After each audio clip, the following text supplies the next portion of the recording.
What's going on, guys? SmackDown 300. And yeah, it was my first time seeing him, but I already love him as characters. But a lot of people have been saying they basically, to me, they give off that Joker and Harley Quinn type of vibe.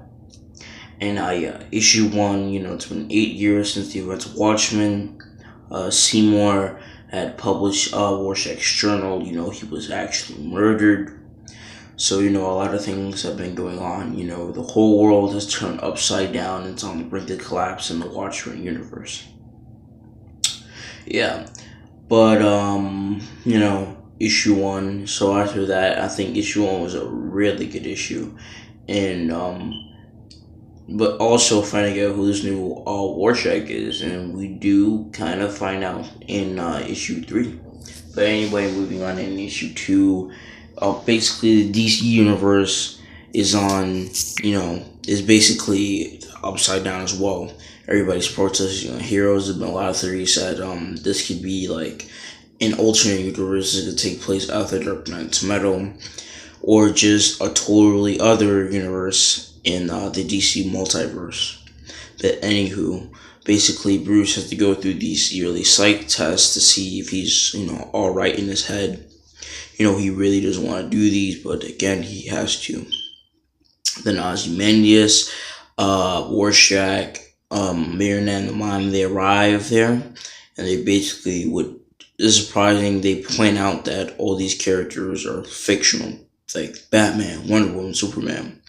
All of them exist as some type of form of media, so like comic books. They all exist like that in their universe. So it actually reminds me of Grant Morrison's Multiversity, which I'm still reading right now. So yeah, that was actually very, very good. But let's move into issue three, because that's what. Yeah, so it's been a while since I did a comic book channel, basically reviewing comics and talking about them. But today we're going to be talking about the first three issues of Doomsday Clock.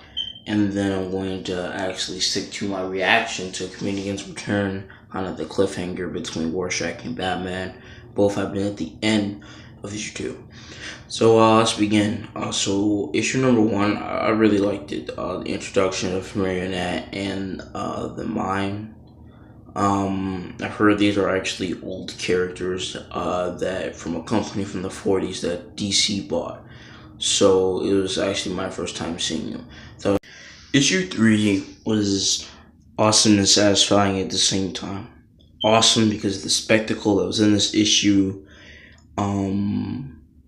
The satisfying to actually see the comedian actually is alive, and how he is alive is that basically how the issue starts. They start off with the comedian being thrown out the window, like how it is in the original graphic novel. The panel goes blank, kind of symbolizing how his eyes close, he's dead. Then he wakes up. He wakes up in the water, presumably a beach in Gotham City. And Dr. Manhattan's he's like, hey, what up, Blake? And he says, Doc. Then we switch over back to how issue two ended with basically the comedian trying to shoot Ozymandias, but he ends up shooting Lex Luthor. So then, the two go at it. Comedian says, this time I'm gonna kill you, because he finds out what happens. So he says, what, forget all that. This time I'm going to kill you. And it's really awesome because back in the Watchmen universe, Ozymandias was catching bullets, but I think he's kind of weakened because of this brain tumor that he has in his head. So basically what happens is that, I think it was a bullet or a piece of glass, but when they're fighting, comedian shoots his gun, the bullet flies, hit the window, and then something hits him. I think it was a bullet, it could have been a piece of glass. But anywho, just seeing the comedian's face, having that pleasure at beating the crap out of him, it was just absolutely amazing. Man, seeing the comedian back is absolutely amazing. As I was saying before, but his facial expressions, I think Gary Frank did an absolute amazing job illustrating that. Basically, throughout the whole 3 issues of Doomsday Clock, Gary Frank, I'm telling you, I'm gonna try and become a fan of him. I don't want to like become like a bandwagon member. So I'm gonna go back. I knew he also drew a Superman story. I'm gonna go back and I'm gonna read that. But this is really about comedian first of all, and then Gary Frank, which is our work.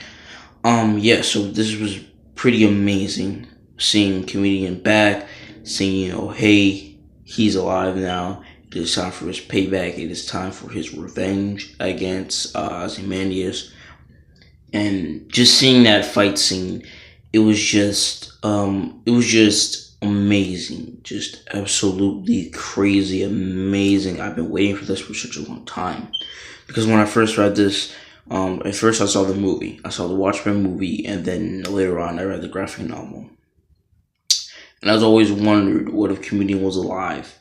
I wondered what would happen if he was alive and he met Ozymandias again. I wondered how that fight would be. And Geoff Johns and Gary Frank, they answered that question for me. So I hope you guys enjoyed this.